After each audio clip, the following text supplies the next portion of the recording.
ressemble.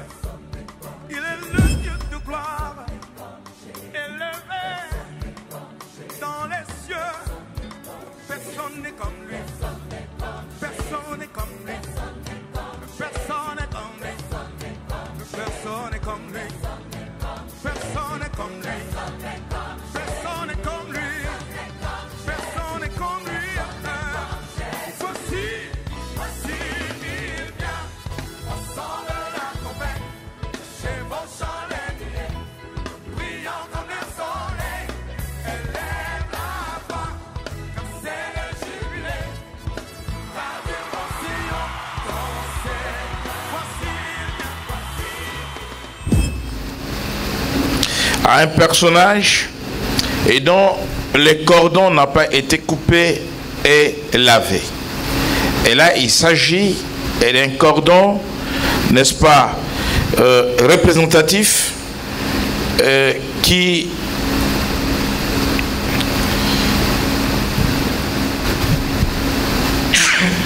excusez-moi, qui concerne, n'est-ce pas, les transferts d'esprit ou la transmission de l'esprit. Donc, la première partie spirituelle, c'est le cordon ombilical.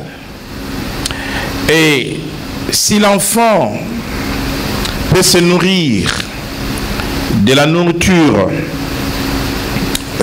en provenance, il s'agit de la nourriture physique, l'enfant peut aussi se nourrir de la nourriture spirituelle en provenance de la maman. Voyez-vous que lorsque Marie a rencontré Élisabeth,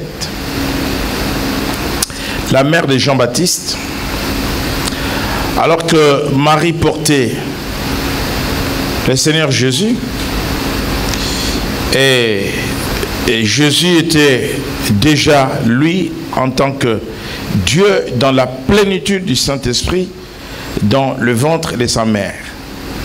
Et quand Marie a salué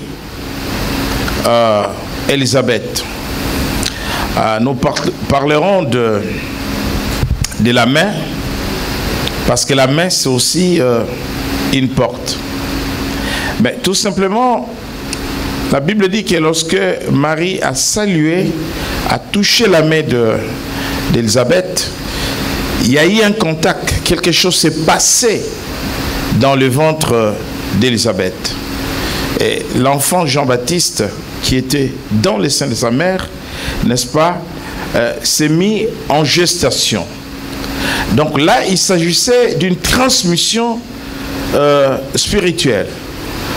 Cela veut dire que l'esprit qui était en Jésus est allé toucher Jean-Baptiste, mais par sa mère par le cordon ombilical. Donc si l'Esprit de Dieu, vous savez, peut toucher un enfant par le contact de sa mère.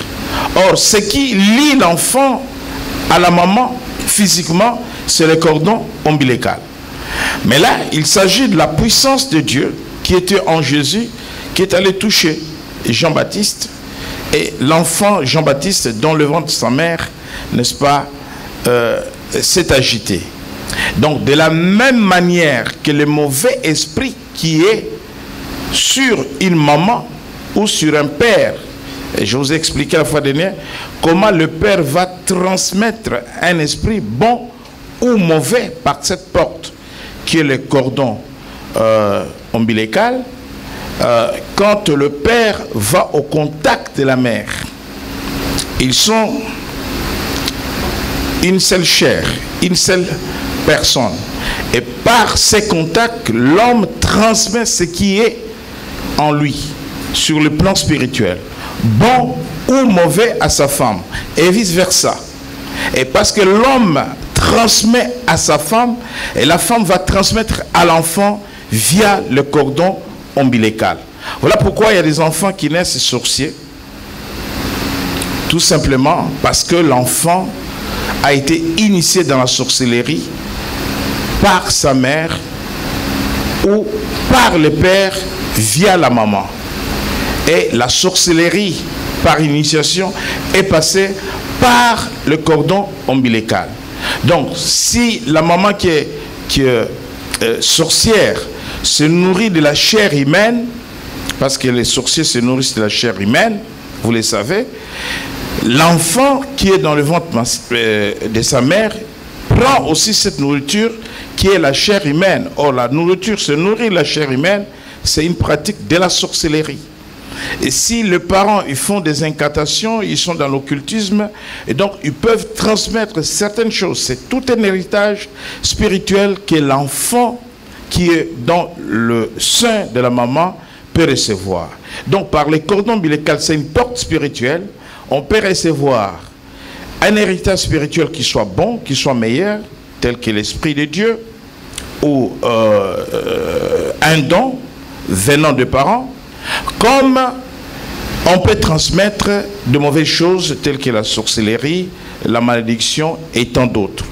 Donc, le nombril ou le cordon ombilical, c'est une porte. Et dans Ézéchiel au chapitre 4, chapitre 16, verset 4, le verset 3, s'il vous plaît.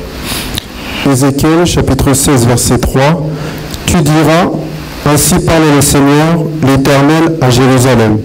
Par ton origine et ta naissance, tu es du pays de Canaan. Ton père était un Amoréen et ta mère une Étienne. À ta naissance, au jour où tu naquis, ton cordon n'a pas été coupé, tu n'as pas été lavé dans l'eau pour être purifié, tu n'as pas été frotté avec du sel, tu n'as pas été enveloppé dans des langes. Merci. Voyez-vous, ce passage parle du cordon qui n'a pas été coupé. Donc, il ne s'agit pas du cordon physique, parce que nous savons qu'aucun enfant ne peut naître et vivre lié à sa mère par les cordons. Le cordon physique, à la naissance, est toujours coupé. Amen. Et donc, lorsqu'on parle du cordon ici, il s'agit du cordon spirituel. Mais lorsque nous remontons au verset 3, là, on dit par ton origine et ta naissance, tu es du pays de Canaan, ton père était Amoréen et ta mère était Étienne. Donc l'héritage ici, qui passe par le cordon ombilical, tout enfant reçoit double héritage spirituel, bon ou mauvais.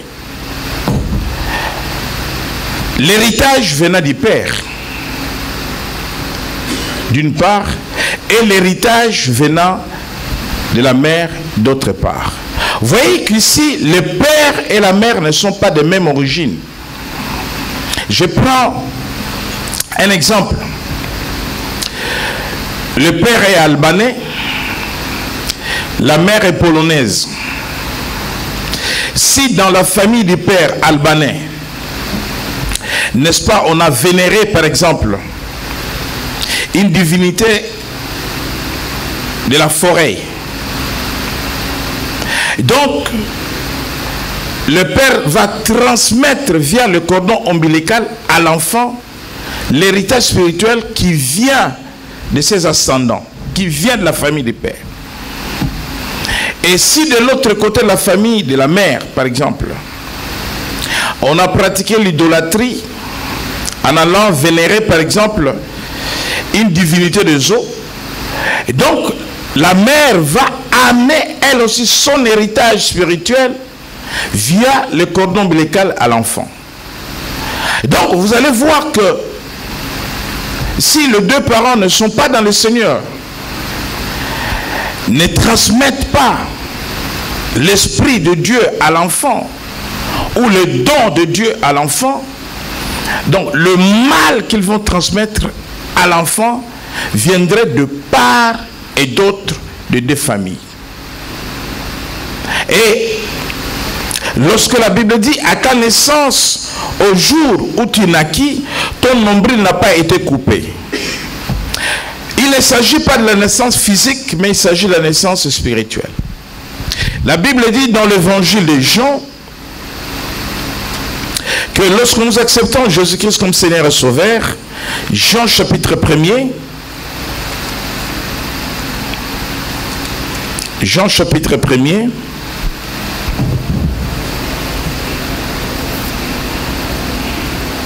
verset 12. Jean chapitre 1er, verset 12, je lis la parole au nom de Jésus. Et 13. Jean chapitre 1er, verset 12 à 13, je lis la parole au nom de Jésus. Mais à tous ceux qui l'ont reçu, à ceux qui croient en son nom, elle a donné le pouvoir de devenir enfants de Dieu, lesquels sont nés non du sang, ni de la volonté de la chair, ni de la volonté de l'homme, mais de Dieu. Amen. Mais à tous ceux qui l'ont reçu, à ceux qui croient en son nom, elle a donné le pouvoir de devenir enfants de Dieu, lesquels sont nés. Donc voilà une nouvelle naissance. C'est à cette nouvelle naissance-là que le cordon doit être coupé et lavé. Amen. Lorsque nous naissons de nouveau, lorsque nous acceptons Jésus-Christ comme Seigneur et Sauveur, donc de la même façon que lors de la naissance physique, le cordon physique avait été coupé, de la même façon que lors de la naissance spirituelle, lorsqu'on est de l'esprit, pas de la chair, le cordon aussi doit être coupé et lavé. Et on va être lavé dans le sang de Jésus. Et le fait de couper le cordon lors de la naissance spirituelle, c'est cela la délivrance. Alors, ceux qui pensent que lorsque quelqu'un rentre dans l'église, automatiquement la personne est délivrée sont dans l'erreur. Pourquoi le texte d'Ézéchiel parle du cordon qui n'a pas été coupé et lavé? Alors que nous savons que visiblement, tous à la naissance, le cordon est coupé. Amen. Donc, voici les besoins de la délivrance. C'est à cause de choses qu'on nous a transmises, à cause de choses qui sont venues en nous par le porte spirituel tel que le cordon ou le nombril.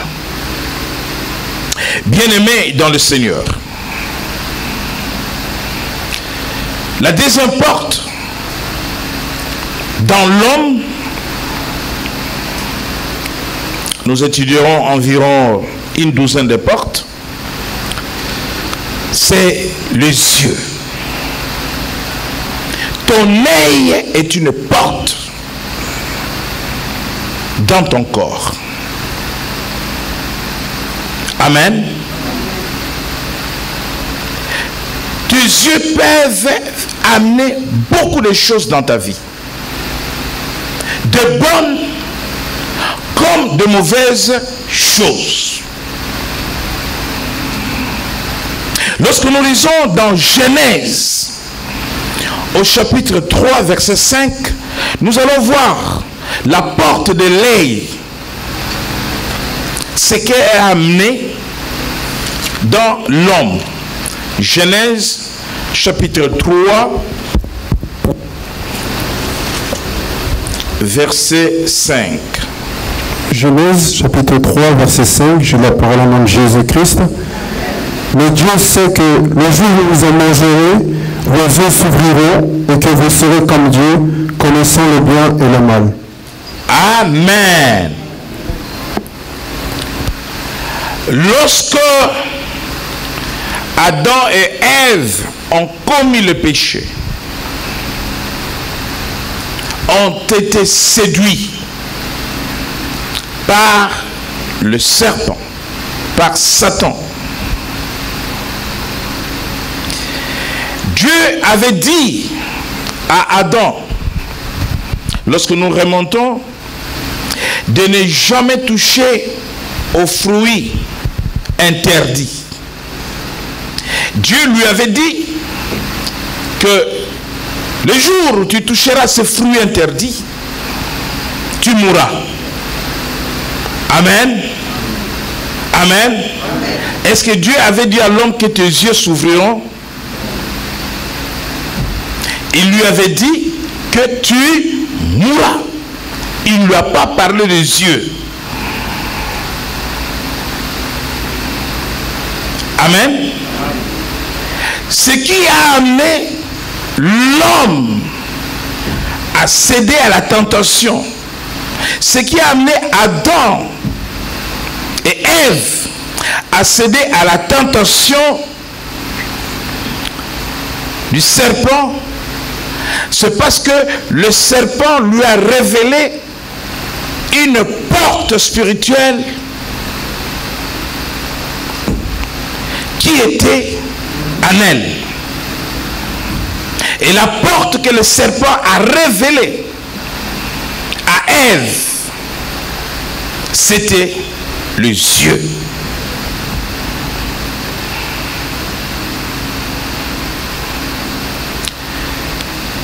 Le serpent dit à la femme, vous ne mourrez point.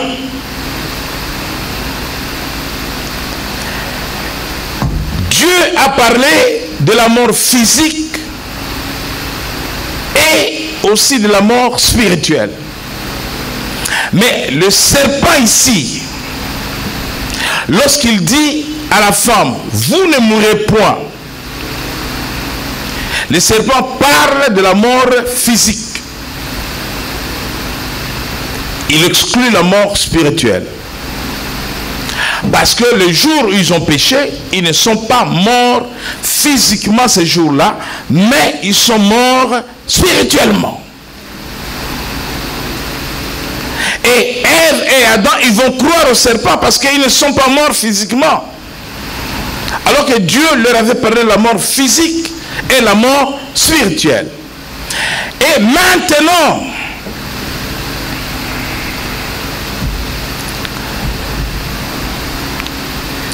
le serpent dira à la femme, vous ne mourrez pas,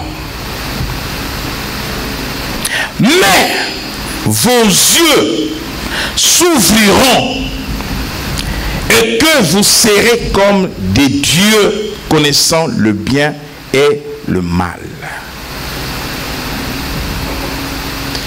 Donc l'ouverture des yeux ici, c'est la sorcellerie. Quand Adam et Ève ont touché au fruit interdit, ils sont devenus sorciers. Ils sont devenus magiciens. Ils sont devenus occultistes. C'est pour cela que une personne normale, un non-sorcier a deux yeux physiques que tout le monde peut voir. Et ces deux yeux nous permettent de voir les choses dans les limites naturelles. Mais lorsque quelqu'un est initié à la sorcellerie ou à la magie, qu'il s'agisse de la magie blanche, rouge, noire, indienne ou autre, un œil va s'ouvrir sur son front.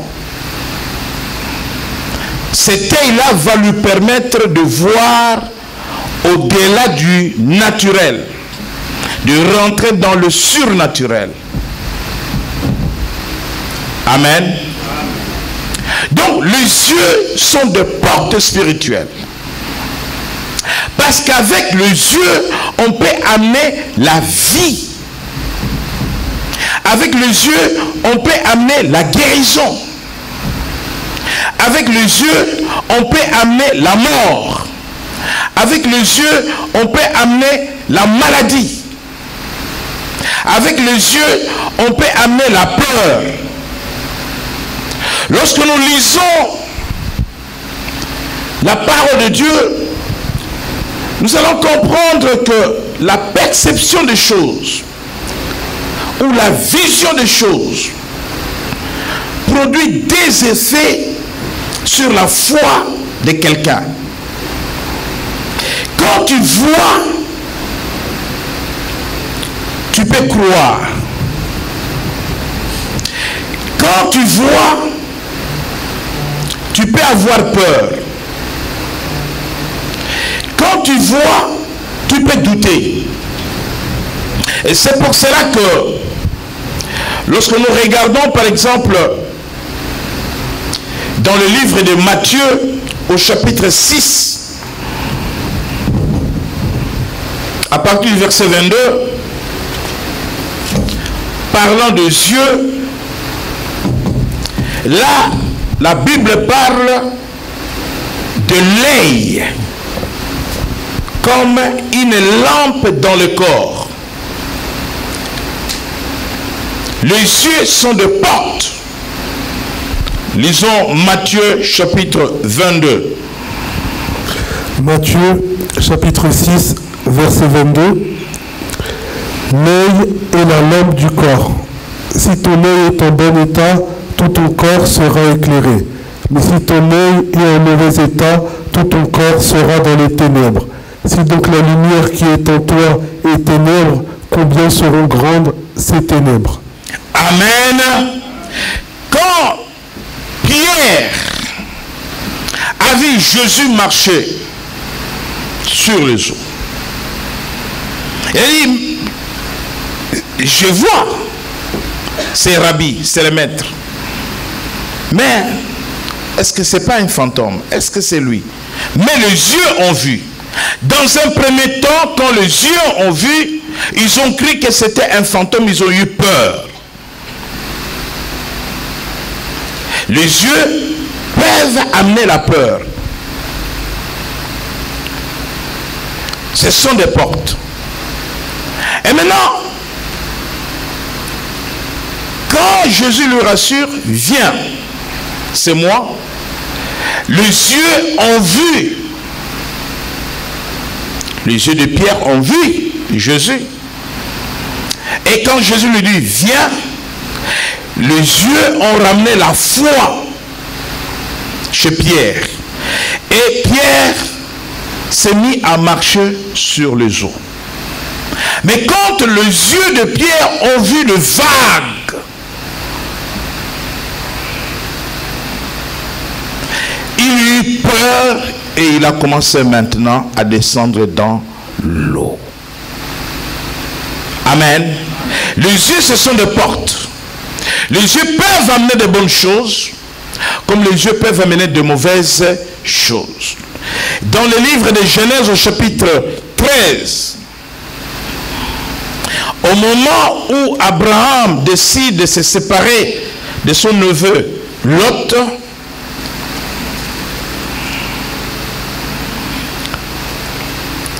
Genèse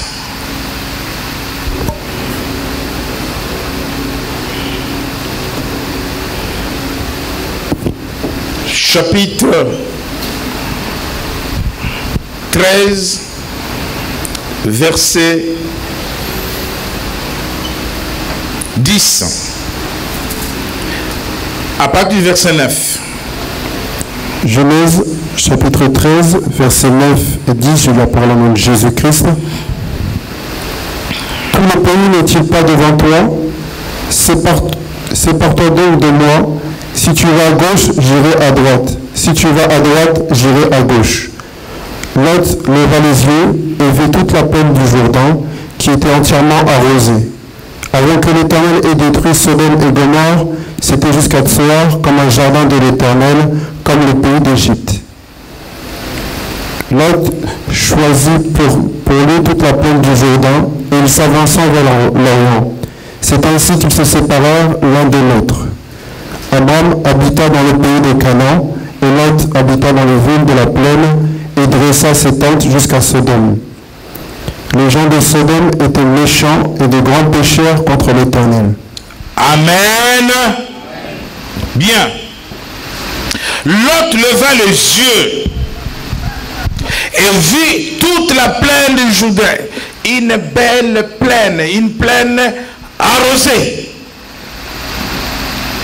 Donc la beauté de la plaine fut cette porte des yeux qui a attiré Lot.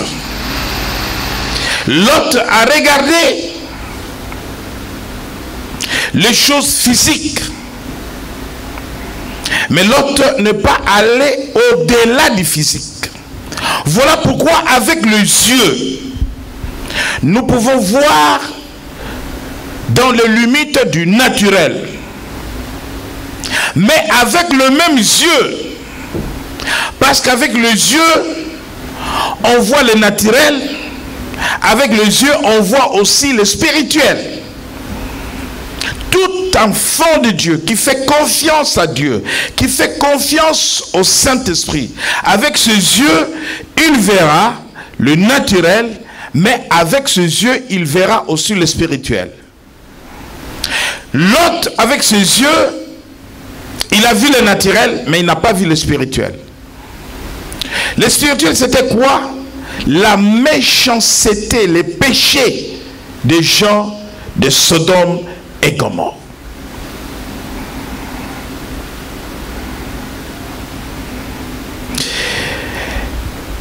Ses yeux ont vu cette plaine, alors qu'Abraham lui avait demandé, lui, d'opérer les premiers choix. Il a choisi la mort. Et par la suite, nous connaissons l'histoire de Sodome et Gomorrhe. Donc, les yeux, c'est la perception. La Bible dit que nous ne marchons pas par la vue.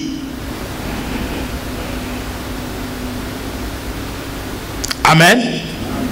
Nous ne marchons pas par la vue. Nous ne marchons pas chrétiens par des choses visibles. Oui, nous voyons. Mais nous marchons au-delà de ce que nous voyons.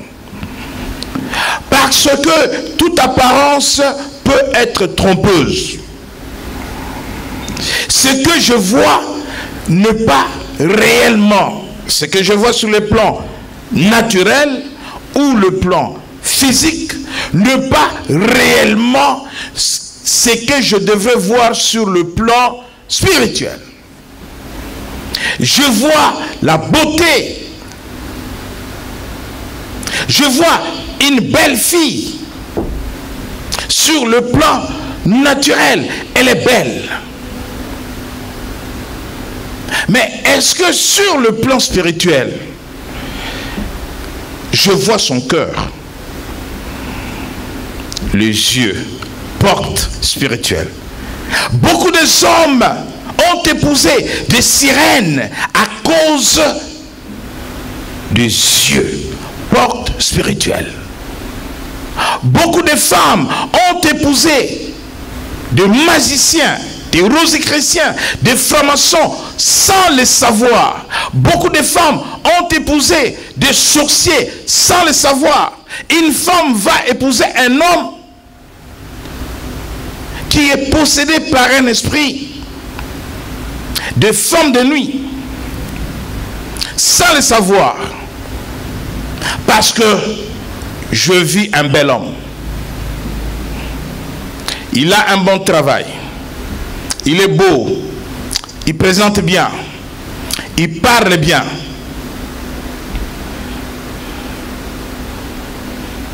Vous savez que le satanisme amène même les gens dans l'éloquence.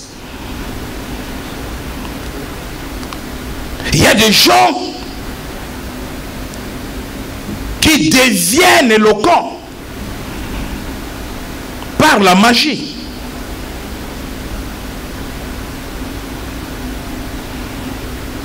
Il parle bien, il est bien, il est bien, il est gentil. Les yeux voient la gentillesse. Mais nos yeux en tant qu'enfants de Dieu doivent aller au-delà du naturel, voir le spirituel. Est-ce que son cœur est ce que je vois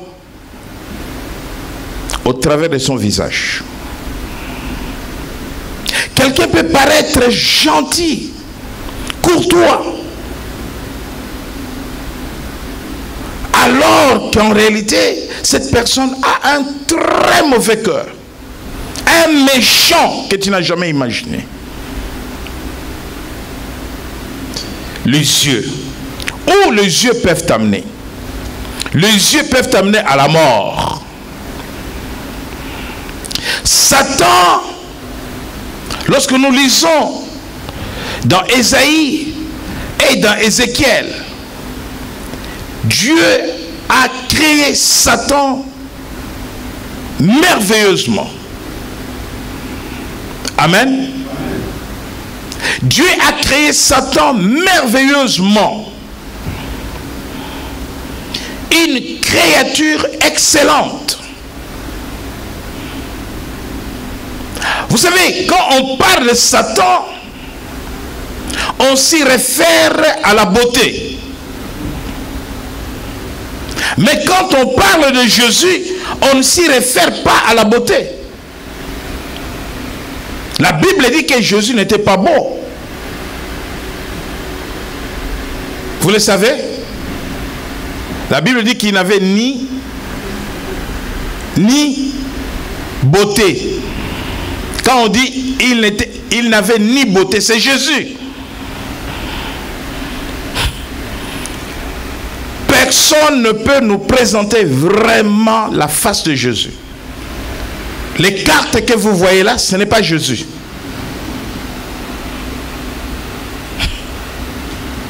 Vous voyez comment Dieu fait des choses. L'apôtre Paul.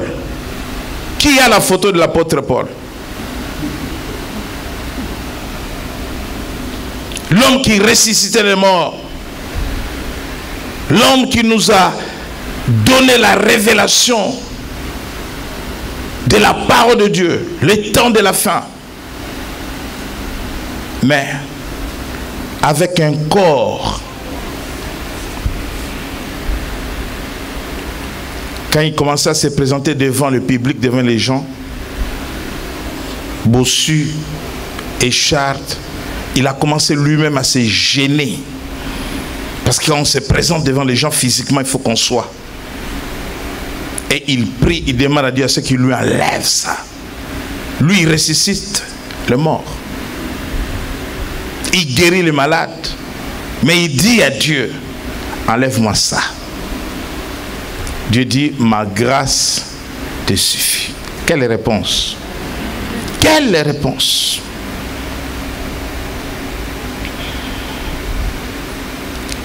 Amen. Satan était créé merveilleusement avec une beauté à l'extrême.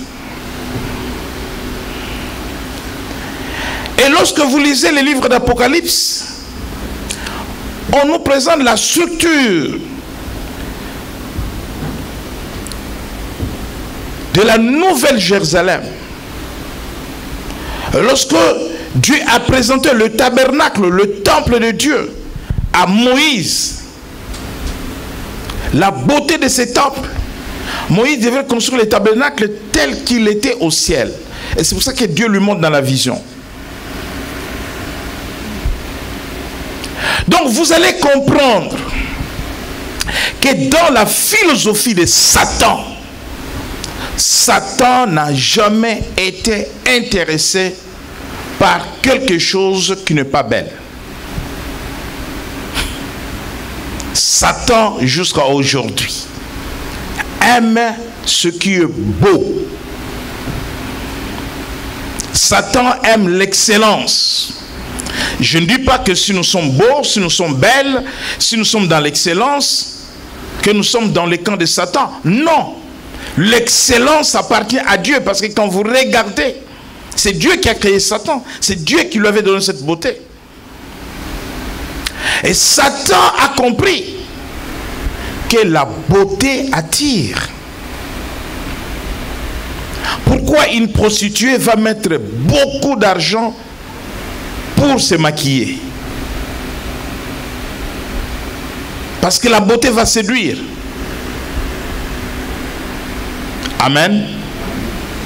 Donc faisons attention à ce que nous voyons. Lorsque nous regardons, Nos yeux sont des portes. Et où ces portes vont nous amener?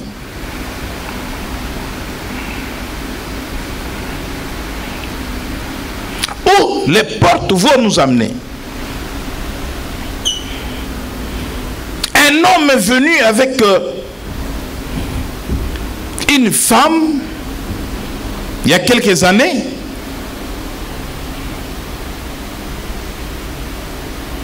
Cette femme avait tellement de problèmes. Et je posais la question aux frères. Avec tout ça, où tu l'as rencontré?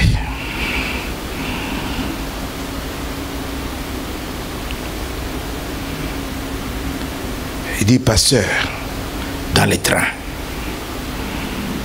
Dans les trains. Ne vous rencontrez pas dans les trains.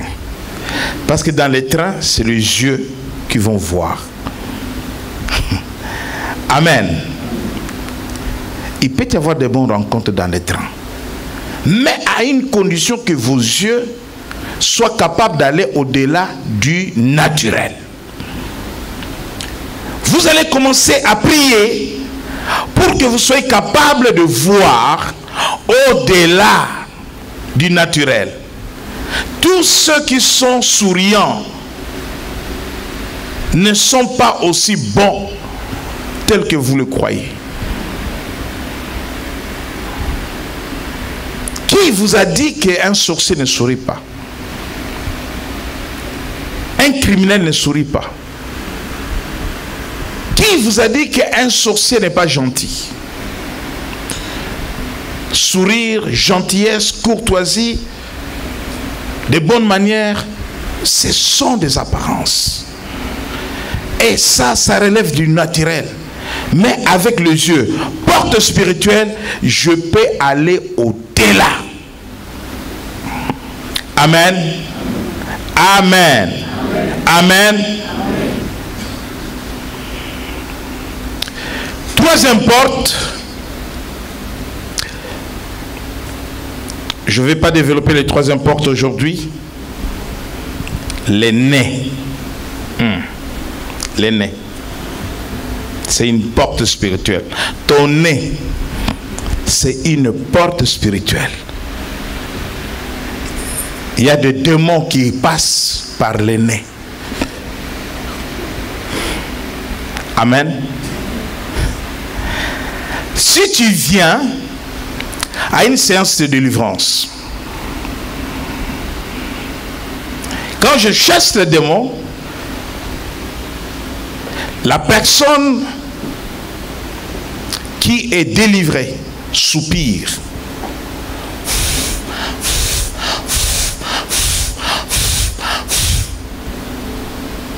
Quelqu'un comprend?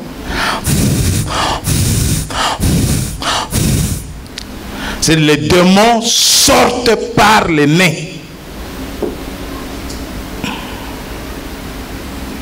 Quand je demande aux démons de sortir par la voie d'entrée, parce que je les commande, tu sors par où tu es rentré dans ce corps. Quand le démon obéit, et quand je vois la personne, les démons sortent par le nez et je comprends que les démons sont rentrés par le nez.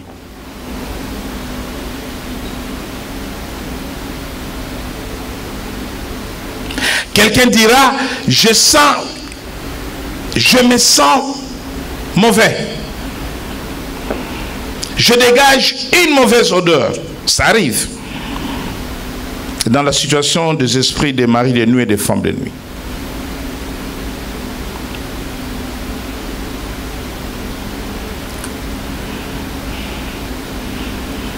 Comment toi tu te sens mauvais, mais les gens autour de toi ne sentent pas cette mauvaise odeur?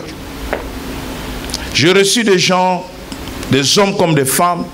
J'ai acheté toutes sortes de déodorants. avant de sortir de la maison, j'essaie de parfumer mon corps. J'arrive seulement à l'arrêt de bus, mais je dégage une odeur, mais insupportable. Et je suis en face de cette personne, moi je ne sens pas cette odeur. Pourquoi tu sens cette odeur-là? Parce que ton nez est une porte spirituelle par laquelle les démons peuvent rentrer et sortir. Amen. Amen. La vie est venue en nous par le nez. Et la mort vient aussi par les nez. C'est une porte. Dieu a pris de la terre, il a formé l'homme. Mais l'homme n'avait pas de vie. Il a soufflé dans ses narines. Et la vie est rentrée. Alors, si vous accompagnez quelqu'un à la mort, regardez les derniers instants, ce qui se passe là. Donc, le souffle de Dieu qui est rentré par le nez, parce que Dieu récupère le souffle. Le corps n'en a pas besoin. Ça va retourner dans la terre. Mais le souffle ne va pas dans la terre. Personne ne peut aller avec le souffle dans la terre. La chose qui intéresse Dieu, qui le récupère, c'est le souffle. C'est pour cela qu'il y a un mouvement d'agitation à ce niveau. La personne qui est en train de mourir parce que le souffle doit sortir par où il est rentré. Le nez, c'est une porte spirituelle. Et Satan connaît bien cette porte-là. Dans Genèse, c'est la troisième porte. Dans Genèse, chapitre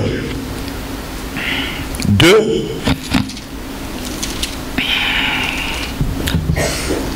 Genèse chapitre 2, verset 7. L'Éternel Dieu forma l'homme de la poussière de la terre. Il souffla dans ses narines un souffle de vie, et l'homme devint un être vivant. Amen. Donc la vie est rentrée par le nez, et tout s'arrête aussi par le nez. Que le Seigneur vous bénisse.